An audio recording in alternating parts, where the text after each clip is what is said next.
दाखल झालेल्या 2 गुन्ह्यांबाबत देखील चौकशी होणार आहे। भोंदूबाबाचे सावकारी व्यवसाय, हवाला रॅकेट याबाबत देखील चौकशी होण्याची शक्यता आहे। तर भोंदू अशोक खरातचे आंतरराष्ट्रीय कनेक्शन तपासलं जाण्याची शक्यता आहे।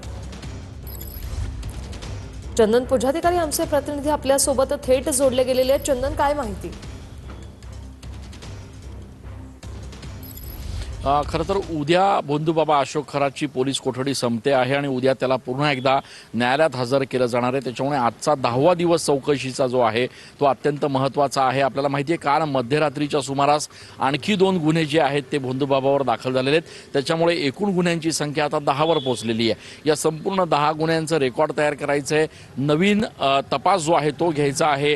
त्यासोबतच आणखी काही महिला तक्रारदार पुढे येत आहेत, त्यांच्या देखील फिर्यादी घ्यायच्या आहेत। त्याच्यामुळे एक मोठं काम आज संपूर्ण SIT टीम समोर असणार आहे। आजचा दिवस हा महत्त्वाचा असणार आहे, कारण अनेक गोष्टींच्या बाबत तपास करावा लागणार आहे। सगळ्यात महत्त्वाचं, भोंदूबाबाचे जे हवाला रॅकेट चालत होते त्याचा काही सुगावा लागतोय का, त्याचं नेटवर्क शोधून काढायचं आहे।